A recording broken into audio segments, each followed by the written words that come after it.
সাথী সভাপতি, এখানে উপস্থিত আছেন আমাদের প্রিয় সংগঠনের প্রাক্তন সর্বভারতীয় সাধারণ সম্পাদক কমরেড মোহাম্মদ সেলিম। উপস্থিত আছেন আমাদের সংগঠনের সর্বভারতীয় সভাপতি কমরেড এ রহিম এবং আমার সহযোদ্ধারা। আপনারা যারা এখানে এসে উপস্থিত হয়েছেন, আমি সবাইকে প্রথমে ডিওয়াইএফআই কার্যনির্বাহী কমিটির পক্ষ থেকে অভিনন্দন এবং শুভেচ্ছা জানাচ্ছি। আপনারা জেনেছেন দীর্ঘ প্রায় 2910 কিলোমিটার পথ হেঁটে আজকে আমরা ব্রিগেড প্যারেড গ্রাউন্ডে যৌবনের ডাকে জনগণের সমাবেশে এসে উপস্থিত হয়েছি। কেন হঠাৎ করে ডিওয়াইএফআই পশ্চিমবঙ্গ রাজ্য কমিটিকে এতটা পথ চলে আজকে এই সমাবেশকে সংগঠিত করতে হচ্ছে? আমরা সারা দেশেও ডিওয়াইএফআই এই সমস্ত দাবিগুলোকে নিয়ে লড়াই আন্দোলন করছি। আমরা যারা ডিওয়াইএফআইটা করি, বাম প্রগতিশীল যুব সংগঠনের সঙ্গে যারা আমরা যুক্ত, আমরা সকলের জন্য শিক্ষা এবং সকলের জন্য কাজ হচ্ছে জন্মলগ্ন থেকে দাবি করে আসছি। আর আজকে আমাদের দেশের যেখানে বেশিরভাগ মানুষ হচ্ছে যুব জনঅংশ থেকে এসেছে, তাদের কর্মসংস্থানের জায়গাটা ঠিক কোন জায়গায় দাঁড়িয়ে আছে? কেন্দ্রে বিজেপি সরকার পরিচালনা করছে, 14 সালের আগে বলেছিল একবার ক্ষমতায় আসলে বছরে 2 কোটি বেকারের কাজের ব্যবস্থা করবে। আর আজকে 9টা বছর সরকার চালিয়ে নেওয়ার পর এই সময় দাঁড়িয়ে আমাদের দেশে বেকারত্বের হার সর্বোচ্চ জায়গায় পৌঁছে গিয়েছে। এই মুহূর্তে আমাদের দেশের সরকারি দপ্তরগুলোতে, কেন্দ্রের সরকারি দপ্তরগুলোতে প্রায় 30 লক্ষ হচ্ছে শূন্য পদ রয়েছে। আমরা শুধু বিজেপিকে বলছি, ডিওয়াইএফআই আমরা বলেছি বিজেপিকে যে তোমাদের হাতে তো এই সমস্ত শূন্য পদে নিয়োগের ক্ষমতা রয়েছে, তোমরা 30 লক্ষ শূন্য পদ কেন পূরণ করছো না? বিজেপি যা নীতি নিয়েছে দেশ জুড়ে, এই সমস্ত শূন্য পদ অবলুপ্ত ঘোষণা করেছে। আগামী দিনে এসবে আর কোনো নিয়োগ হবে না। আর আমাদের রাজ্যে কি চলছে? আমাদের রাজ্যে হচ্ছে একই জিনিস। 11 সালের আগে মমতা ব্যানার্জি একই কথা বলেছিলেন, ক্ষমতায় আসলে লক্ষ লক্ষ বেকারের কাজের ব্যবস্থা করবেন। আর আজকে পশ্চিমবঙ্গের যুবদের কি অবস্থা সেটা হচ্ছে আমরা নিজের অভিজ্ঞতার মধ্য দিয়ে বুঝতে পারছি। যেদিন ওই সিঙ্গুরে ডিনামাইট দিয়ে ন্যানো গাড়ির কারখানাকে ভেঙে গুড়িয়ে দেওয়া হচ্ছিল, সেদিন আমরা ডিওয়াইএফআই বলেছিলাম যে আসলে একটা গাড়ি কারখানার অবশিষ্ট অংশকে ডিনামাইট দিয়ে ভাঙা হচ্ছে না, ডিনামাইট দিয়ে গুড়িয়ে দেওয়া হচ্ছে পশ্চিমবঙ্গের আগামী প্রজন্ম এবং যে বেকার যুবক তাদের ভবিষ্যৎকে। আজকে পশ্চিমবঙ্গের যুবরা সেদিনকার ডিওয়াইএফআইয়ের কথার সঙ্গে তারা তাল মেলাতে পারছে। নরেন্দ্র মোদী বিজেপিতে বসে দেশের যুবদেরকে বলছেন তোমরা পকোড়া বিক্রি করো, পকোড়া বানিয়ে বিক্রি করে রোজগার করো। আর আমাদের রাজ্যে আমাদের মুখ্যমন্ত্রী একই কথা বলছে, কাশফুল দিয়ে বানিশ বানাও, ওই ঠোঙা তৈরি করো, মাকে বলে একটু ঘুগনি তৈরি করে দিতে।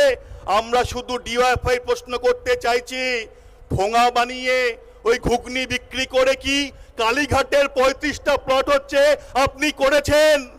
উত্তর হচ্ছে আপনাকে দিতে হবে না, সবটাই হচ্ছে চুরির টাকায়। তৃণমূলের দুর্নীতি নিয়ে বলতে গেলে ডিওয়াইএফআইকে এখন আর ব্রিগেড সমাবেশ করতে হয় না। পশ্চিমবঙ্গের মানুষ নিজের জীবনের অভিজ্ঞতায় প্রতিদিন বুঝেছে যে তৃণমূল কংগ্রেস একটা আপদ মস্তক চোরেদের জল। আসলে যিনি নেত্রী, তার রাজনৈতিক হাতে কড়িটা হয়েছিল একটা মিথ্যাচার ভণ্ডামির মধ্যে দিয়ে। ওই 84 সালের পার্লামেন্ট ইলেকশনে যাদবপুরের দেওয়াল সাক্ষী রয়েছে, যেখানে ডক্টর মমতা ব্যানার্জি লেখা হয়েছিল, পরে কিসব একটা ইউনিভার্সিটির নাম বলেছিল। এখন আর হচ্ছে যেমন সততার প্রতীক লিখতে পারে না, তেমনি এখন আর হচ্ছে ডক্টর লিখতে পারে না। শুধু কি পিসি, ওই ভাইপো ওই ভোটের সময় যে দাখিল করেছে নমিনেশন, ওখানে যে ডিগ্রিগুলো দিয়েছে, নিজের ম্যানেজমেন্ট ডিগ্রিটাও হচ্ছে ওই একটা ভারতবর্ষের জালি কোন একটা ইউনিভার্সিটি থেকে করে নিয়ে এসেছে। আর এদের দলের সবার এত জালি জিনিসের প্রতি আকৃষ্ট হয় এরা, যে আমরা দেখলাম না তৃণমূলের একজন সাংসদ ওই করোনার সময়ে একটা ভুয়ো আইএস অফিসারের কাছে গিয়ে ওই ভুয়ো করোনার ভ্যাকসিন নিয়ে বসে থাকলো। ভাবুন এরা কত বড় হচ্ছে একটা জালি এই দলটা হচ্ছে রয়েছে। আমরা তো তৃণমূলের দুর্নীতি নিয়ে শুনেছি, বিজেপির দুর্নীতি নিয়ে দেখবেন ভারতবর্ষের বুকে কেউ কোনো কথা বলে না। ভারতবর্ষের কোনো মিডিয়া বিজেপির দুর্নীতি নিয়ে কোনো হচ্ছে কথা বলে না, কিন্তু বিজেপির কেন্দ্রের সরকারের দুর্নীতিও এখন আমাদের সামনে আস্তে আস্তে উঠে আসছে। এই দুর্নীতির কথা আমরা ডিওএফআই বলছি না, আমরা এসএফআই বলছি না, আমরা আইডোয়া বলছি না, এসএফআই বলছি না, আইডোয়া বলছি না, এই কেস বলছি না, বাম কোনো গণসংগঠন বা গণশক্তি পত্রিকা ছাপছে না। এই দুর্নীতির কথা বলছে ওই একটা সংবিধান স্বীকৃত একটা স্বায়ত্তশাসিত সংস্থা ক্যাগের রিপোর্ট। মমতা ব্যানার্জি যেমন পশ্চিমবঙ্গের বুকে চাকরি চুরি করেছে, বালি চুরি করেছে, কয়লা চুরি করেছে, পাথর চুরি করেছে, এমনকি বাচ্চাদের মিড ডে মিলের ডিমটাও চুরি করেছে, তেমনি এই ভারতবর্ষের বুকে বিজেপি তারা হচ্ছে ওই জনস্বাস্থ্য প্রকল্পের নামে হাজার হাজার কোটি দুর্নীতি করেছে। ভারত সড়কমালা যোজনায় তারা কয়েক লক্ষ কোটি টাকা দুর্নীতি করেছে, ওই বেনিয়মভাবে টোল ট্যাক্স আদায় করেছে। ক্যাগের রিপোর্টে প্রতিটা পাতায় ছত্রে ছত্রে এই কথা হচ্ছে লেখা রয়েছে। আর আমরা বলছি যারা আমাদেরকে বলেছিল ওই ইঞ্চিতে ইঞ্চিতে বুঝে নেবে, আজকে তারা বেঞ্চিতে বেঞ্চিতে দৌড়াচ্ছে। কখনো হচ্ছে ওই কলকাতা হাইকোর্টের, কখনো সুপ্রিম কোর্টের সিঙ্গেল বেঞ্চ থেকে ডিভিশন বেঞ্চ, কখনো হচ্ছে ওই নাগপুরে আরএসএস এর বেঞ্চে বাঁচার জন্য হচ্ছে দৌড়াতে হচ্ছে। আমরা বলছি কেউ হচ্ছে পার পাবে না। দিল্লির চোর, রাজ্যের চোর সবাই ধরা পড়বে, সবাইকে জেলে পড়া হবে। আমরা বলছি চোর ধরো জেল ভরো, ব্রিগেড বলছে চোর ধরো জেল ভরো, আপনারাও বলুন চোর ধরো, চোর ধরো। আমরা বলছি আমরা শেষ দেখে ছাড়বো, আমরা কোন অংশে হচ্ছে আমরা পিছিয়ে আসবো না।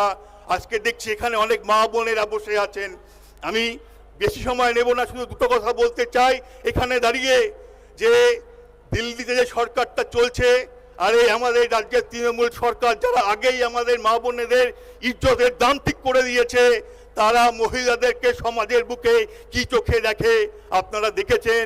বিলকিস বানু মামলা, গুজরাটে দাঙ্গার সময় একজন মহিলাকে, অন্তঃসত্ত্বা মহিলাকে গণধর্ষণ, তার পরিবারের আটজনকে হত্যা, তারপরে সেই মহিলার লড়াই কোর্টে গিয়ে তাদের জন্য শাস্তির ব্যবস্থা করা।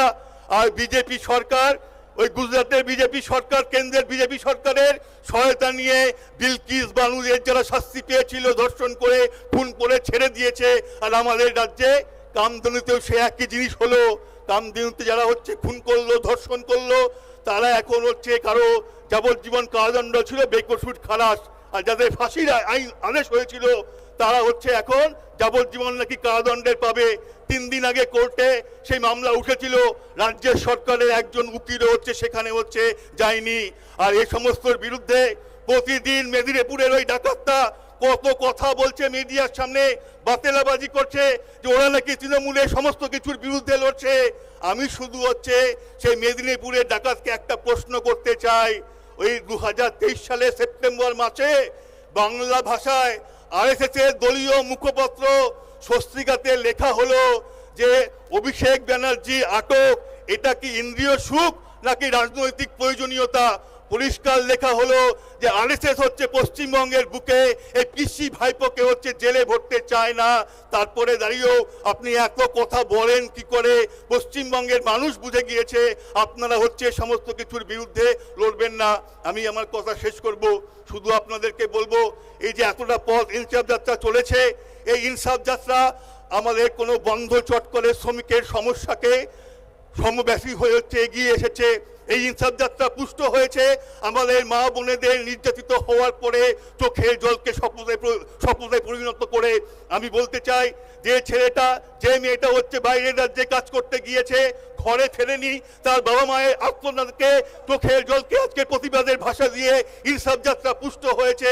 ইনসাফ যাত্রা পুষ্ট হয়েছে যে কৃষক অন্যের পেট ভরিয়ে নিজের পেট ভরাতে পারেনি, তার হচ্ছে প্রত্যেকটা চিতার আগুনে ইস্পাত কঠিন হয়ে এই ইনসাফ যাত্রা পুষ্ট হয়েছে। এই ন্যায্য মজুরি না পেয়ে যে শ্রমিক রয়েছে সেই শ্রমিকের প্রতিটা হচ্ছে হাতুড়ির আঘাতে আঘাতে। जब अपराधी और उत्पीड़क समाज को नियंत्रण करने के लिए दमन और अपराध का इस्तेमाल करता है तो किसी न किसी को इसके खिलाफ लड़ना पड़ता है। डीवाईएफआई ये लड़ाई देश में लड़ रहा है, ये पश्चिम बंगाल में भी डीवाईएफआई ये लड़ाई लड़ रहा है। वो डीवाईएफआई के स्थापना काल से समय से डीवाईएफआई ये लड़ाई लड़ रहा है, इतिहास इसके गवाह है। और इस मुश्किल समय में पश्चिम बंगाल के डीवाईएफआई ने एक लड़ाई के नया इतिहास रच दिया है। ये पश्चिम बंगाल और देश में ये लड़ाई पुराने इतिहास और परंपराओं के साथ एक साथ आगे हम लोगों को जारी रखना पड़ेगा। আমি আপনাদেরকে বলবো ইনসাফের লড়াই শুধুমাত্র আজকে সমাবেশের মধ্যে দিয়ে শেষ হয়ে যায়নি, এই ইনসাফের লড়াই চলবে। আপনারা সবাই এই ইনসাফের লড়াইকে মজবুত করবেন। আপনাদের সবাইকে শুভেচ্ছা এবং অভিনন্দন জানিয়ে আমার কথা শেষ করছি।